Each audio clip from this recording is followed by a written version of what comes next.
Hi, thank you so much for coming. I'm Dana Schwartz from Entertainment Weekly, and how about a round of applause? No, not yet. Save it for the stars of the film, Armie Hammer and Felicity Jones.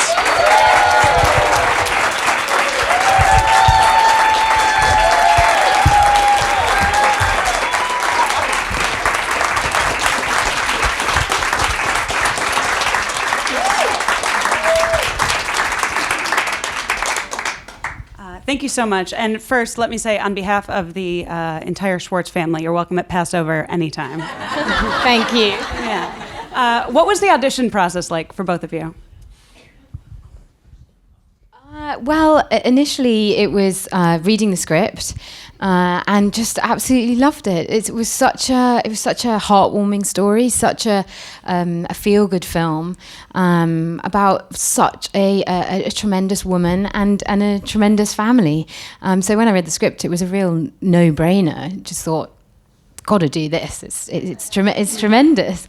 And then went to meet Mimi and sat down and had a coffee and chatted and just really got on and really had very similar ways of working. She's incredibly collaborative. She doesn't have any ego when she's directing. She can take on different ideas. She has such a wealth of experience. So immediately we clicked, and it felt like we could do something really special together. I didn't have a traditional audition per se. I really, same as Felicity, I read the script and thought this was an incredible story. And it's the story of a Supreme Court justice, so most of her accomplishments are really public record. You can go and find everything that she's done, but this was a really grounding and humanizing version of Justice Bader Ginsburg that I'd never even really known before. And I read the script and loved it, and then had several great Skypes with Mimi and heard about how she wanted to make this and what her plan was and why she was invested in this project. And whenever you find anyone who feels that passionately about something, it's normally a good idea to try to ride their coattails. What about the first time you two met? I'm sure you've seen other projects with each other. Had you been familiar with each other as people before this project? I had seen Armie in the tremendous Call Me By Your Name. So I was just a real fangirl when I met him. I was like, that movie's amazing. You're amazing. So we met. We were trying to remember, actually. It was in Washington, D.C. when we went to see Justin? Why am I talking about Justin? That's what her friends call her. Went to see Justice Ginsburg with Mimi, and all hung out together. So it was quite a double whammy, meeting Armie Hammer and the notorious RBG in one go. So what is she like when the cameras are off, just in person when you meet her? She's very short. Well, everyone's short to you, with all due respect. No. She's very short. But she's just this powerful little package. In my experience, it took a little bit to kind of like warm her up, because I think this group of Hollywood people walked into her private chambers at the Supreme Court and wanted to make a movie about her, which I'm sure can be really unnerving. But then as she sort of got to know Felicity really well, I mean, they hung out quite a bit, and then as she saw Mimi's respect and admiration and appreciation for her and everything she represented, she really warmed, and then this really kind of wry, dry sense of humor came out, and she's very funny. And she has a famously difficult workout. Have either of you tried it? I think it would kill me. Yeah. Both of you have played real-life people before this film. What is the challenge of someone who exists within living memory, or still currently exists, when you're presenting them on screen, when you want some freedom to do the character and you don't want to be sort of boxed into doing just an impression? Yeah, exactly that. You want to get the essence of someone. You want to find the inner truth of who that person is. So you do everything you can possibly do to make that person feel believable. But particularly playing someone like Justice Ginsburg, it comes with an enormous responsibility. You definitely do not take it on lightly. I always find it's just really delving into it, just getting really stuck in thorough research, doing what you can physically to change yourself. But ultimately, it's always what happens on set. It's about the relationship between each other. That's where you create the magic. Is in that dynamic. Was the goal to sort of get as close to Justice Ginsburg as you could, or did you sort of feel freedom to create your own character? I think it was about us. It was about building up trust. That's ultimately that person feels like they're in safe hands. And Ruth has been part of every single version of the script. She has given notes, meticulous notes, as Daniel said, starting with page 1.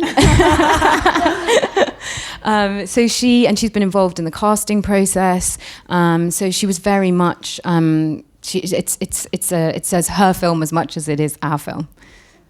What about you, Armie? Because Marty unfortunately passed away several years back, so you couldn't meet him the same way. What was your process like building him as a character? It was more sort of an exploration in research and talking to people that he knew, talking to former students, talking to his family. Obviously, we had access to Daniel Stiepelman, who wrote the script, who was also Justice Ginsburg's nephew. So we had a lot of family stories from him that we wouldn't have been able to find anywhere else. So he was just a wealth of information. But for me, it was really interesting because everything I read on paper and everything I read about Marty just made him seem too damn good to be true. And every single person that I talked to, when I said, okay, let's be honest, he's not really this good of a guy, right? And they'd go, no, you're right, he's better. And you're just like, what do I do with that? But for me, you know, Marty obviously had a lot less out there in the public sphere than Ruth did or does. He really played this supportive husband who did everything he could to ensure his wife's success and the success of the family, and he was a real team player. So it wasn't as difficult for me a task as it might have been for Felicity to get everything exactly right. I just wanted to get the essence of Marty, the sense of humor, the wit, the fact that he seemed like the perfect husband, the perfect father, and it really made me feel inadequate. But he wasn't really all that good, was he? No, he was better. Is there a scene that you look back on that was the hardest for you two to film, either together or individually? Oh, do you remember we had that scene that took ages in the kitchen? Oh, yeah. And it ended up being 5 seconds of the film or something like that, yeah. We were working it out. It just, for some reason, we did it one way and it didn't work. It felt really phony and fake. It was the scene when, After you talk to Mel Wolfe, right? That's it. Oh, and Mel, yeah, and she's taken off. She's basically taken off the case, and they're in the kitchen, and Marty's sitting by the bench, and Ruth's downing a glass of red wine, and it was just really hard. It just didn't work. And we, there's always that pressure on a film set. There's never enough time. You've got to get the scene. Everyone's kind of looking at their watches as you're trying to navigate it and work out the best way of doing it. And I think that was kind of the toughest moment. And then I can't remember what our breakthrough was. I think it was not to overthink it, probably, which is always the breakthrough. Everyone's seen it, so I'm not spoiling what was a great moment for me in watching the film when we get to see RBG on screen. Was there always the plan? Was there always the plan to do a cameo? How did that come about? Yeah, I believe so. It was very much a priority for Mimi. She had such a strong vision for the film all the way through. It was there. It was in her head, and it wouldn't have felt right not to have her. No, don't tell anyone about that. Yeah, it's a great surprise, I will say, right? I didn't expect it. It was fantastic. A thing about this film is it feels very timely, I'll say. Has it been surreal, sort of, I think you filmed this about a year ago, seeing the state of the country develop and knowing that this film was coming out? I think develop is a strong word. it's funny. I think Daniel started working on this script 7 years ago, so somewhere around there, right? So you never know in what exact moment the zeitgeist is going to be in when you start to make a film and then get it through pre-production, get it through production, get it through editing, all that stuff. So you're really kind of, you're throwing a dart at a board you can't really see. And sometimes you get lucky. I think or very, very unlucky. Yeah, been there. But I think that look, the actual message of this film will always be timely. It's that thing of like, if you don't remember your history, you're doomed to repeat it. We are now looking at how far we have come in the gender equality fight. We're not saying that the fight is over, but if you look at how far we've come, it can be really encouraging to give you an idea of how far you can go in the future. So that part of it will always be pertinent. But now, given everything that's going on with the Supreme Court and everything that's going on in this country, it seems like this film is needed now more than we could have ever really guessed. Was there something in your research that you found surprising or that you didn't know about Ruth or Marty?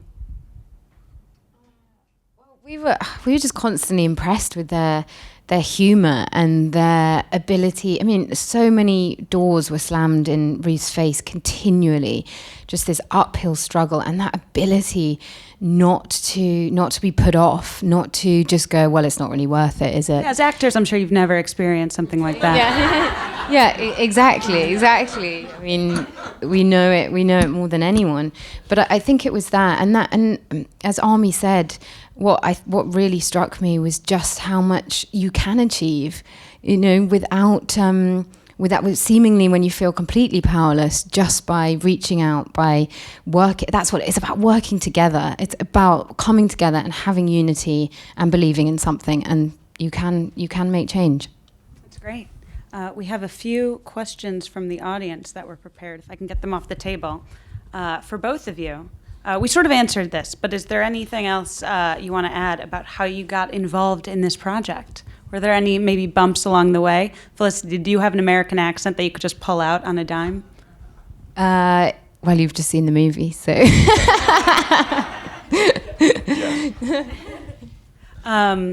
This is also for you, Felicity. From Alicia, what advice would you have given yourself early in your career? Early in the career, just how many disappointments there are and setbacks, but somehow you just keep going. I mean, like Ruth, somehow you just keep struggling on and you pull yourself together, and things don't always go your way, and it's a tough industry. You need a thick skin, and you need to. Ultimately, you have to care about the stories that you're telling. I think that's what it's about. Because in the end, you never know what's going to happen with a film. But if you care about it, then that's what gets you through. And this question is for Mr. Hammer, from JD. At what point during reading the script or talking to the people were you like, okay, I'm in? It was really relatively early on. I read the script and I'm pretty sure I cried at the end of reading it, and then had a bunch of great conversations with Mimi, the director. She was working somewhere, I was working somewhere, so we couldn't actually sit down and talk, and we ended up having a bunch of Skype sessions. So we would sit and just talk for an hour, 2 hours, 3 hours, whatever it was. And listening, like I said kind of before, listening to someone who's really passionate about what they do can be infectious. It inspires in you the passion that it takes to really put the kind of work that you need to do to make a movie. Because as everybody here knows, it's not easy. It's not easy to get the job, then it's not easy to do the job. And so you really need to love it, or else it's going to be shitty to do it all day, every day.